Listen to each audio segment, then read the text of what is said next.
اس کو کتنا رزق ملتا ہے، کتنا غریب ہوتا ہے، کتنا امیر ہوتا ہے، کس کی شادی ہوتی ہے، کس کی نہیں ہوتی ہے، سب اسی رات میں فیصلے ہوتے ہیں۔ اس لیے یہ رات ویسے گزارنے کی نہیں ہے کہ سو کر گزارے۔ اس رات میں دعائیں مانگے اپنے لیے، اپنی اولاد کے لیے، اپنے والدین کے لیے، عزیز و اقارب کے لیے، سب امت محمد صلی اللہ علیہ وسلم کے لیے۔ اس لیے کہ یہ قبولیت کی رات ہے۔ اس رات کے بارے میں نبی پاک صلی اللہ علیہ وسلم ارشاد فرماتے ہیں، جیسے ہی یہ رات شروع ہوتی ہے اللہ تعالیٰ اپنی تجلی پہلے آسمان پہ ڈالتا ہے، یعنی اپنا فضل و کرم، خاص فضل و کرم، اور پھر ساری رات اللہ تعالیٰ کی طرف سے ندائیں آتی ہیں، حل من مستغفر فاغفر له، ہے کوئی گناہ بخشانے والا کہ ہم اس کے گناہ بخش دیں، حل من مستغفر فاغفر له،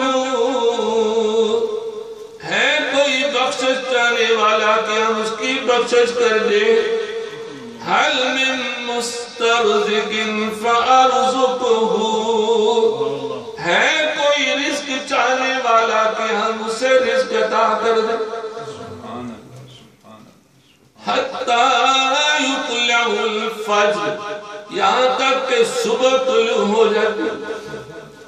اسی کو شاعر مشرق ڈاکٹر علامہ اقبال رحمۃ اللہ علیہ فرماتے ہیں کہ اللہ تعالیٰ خدا فرماتا ہے، ہم تو مائل بکرم ہے کوئی سائل ہی نہیں،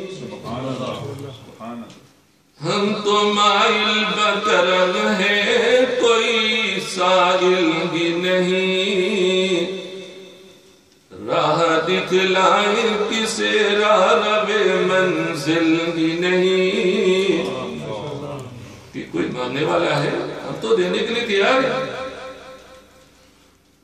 کوئی ہے راہ ہدایت پانے والا کہ اسے راہ دکھائی جائے۔ ساری رات اللہ تعالیٰ کی طرف سے ہدایت آتی ہے۔ اسی لیے نبی پاک صلی اللہ علیہ وسلم نے یہ رات جاگ کر گزاری۔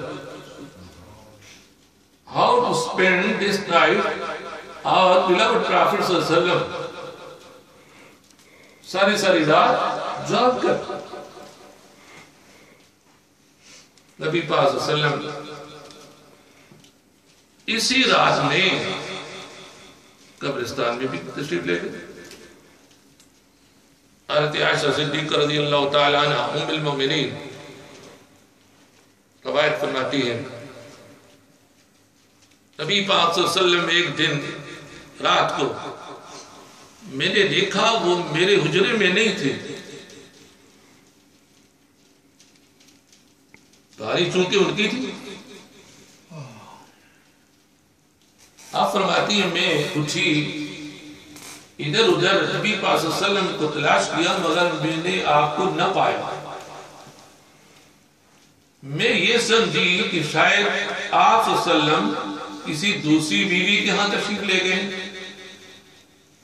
چنانچہ میں نے باقی ازواج مطہرات کے حجروں میں بھی گئی، وہاں بھی تلاش کیا مگر حضور وہ وہاں بھی نہ پایا۔ پھر میں نے حضرت فاطمہ رضی اللہ تعالی عنہ سے ذکر کیا، انہوں نے حضرت علی سے ذکر کیا، سب کو تشویش ہو گئی کہ حضور کہاں تشریف لے گئے، اس لیے کہ دشمن بھی تو بہت ہے نا، یہ تشویش تھی شاید کوئی دشمن آپ کو کوئی اذیت نہ پہنچائے۔ حضرت علی بھی تلاش میں نکل گئی، حضرت فاطمہ رضی اللہ تعالی عنہ وہ بھی تلاش میں نکل گئی، حسن حسین رضی اللہ تعالی، انہما، یہ بھی تلاشا نکلے، مدینہ کے چاروں طرف دیکھا، جہاں جہاں ممکن تھا تشریف لے گئے۔ آخری جب آپ جنت البقیع میں گئے، قبرستان ہے، جو آپ میں سے وہاں تشریف لے گئے انہوں نے دیکھا، زیارت بھی کی، اور جو نہیں گئے اللہ ان کو لے جائے۔ سبحان اللہ۔ وہ دیکھیں کہ جنت البقیع ہے، جتنے لوگ وہاں دفن ہیں، ہمارا ایمان ہے وہ سب کے سب جنتی ہیں، اس لیے اس کا نام جنت البقیع پڑ گیا۔ آپ کہیں گے وہاں تو عبداللہ بن ابی بھی ہے، وہ جنتی نہیں ہے۔ وہ ایک دوسری حدیث ہے جس میں جتنے بھی یہ منافقین دفن کیے گئے تھے ان سب کو اٹھا کر باہر دوسری جگہ پھینک دیا گیا، اور مومن جو مرے تھے دوسری جگہ ان کو لا کے وہاں دفن کیا گیا۔ یہ اللہ کی قدرت ہے۔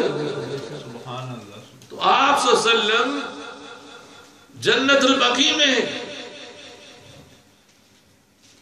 حضرت عائشہ صدیقہ رضی اللہ تعالیٰ فرماتی ہے، ہم نے دیکھا کہ حضور کے دندان مبارک دور سے ہی ان کی چمک دھمک تھی، ہم نے دیکھا آپ جنت البقیع میں کیا کر رہے ہیں؟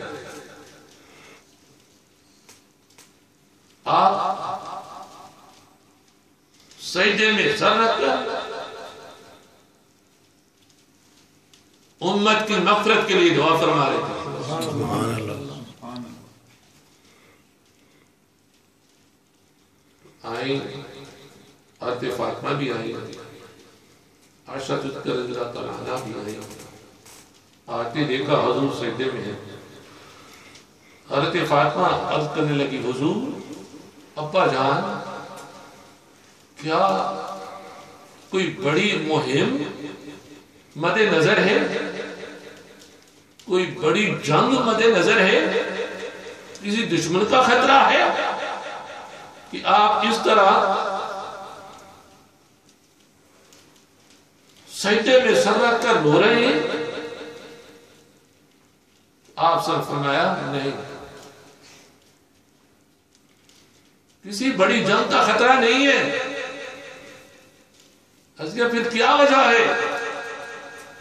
آپ سے فرمایا کیا آپ کو معلوم نہیں ہے کہ آج 15ویں شعبان کی رات ہے؟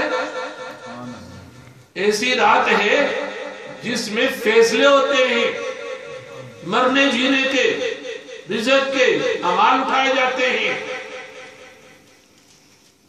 اور پھر اللہ تعالیٰ کی مہربانی اس رات میں کہ بنی کلب ایک قبیلہ تھا جو بکریوں میں بہت مشہور تھا، بڑی بکریاں کی ہوتی ہیں۔ تو آپ سے فرمایا سنو، اللہ تعالیٰ اس رات میں بنی کلب کی بکریوں کے بالوں کی تعداد کے مطابق اپنے گنہگار بندوں کو بخش دیتا ہے۔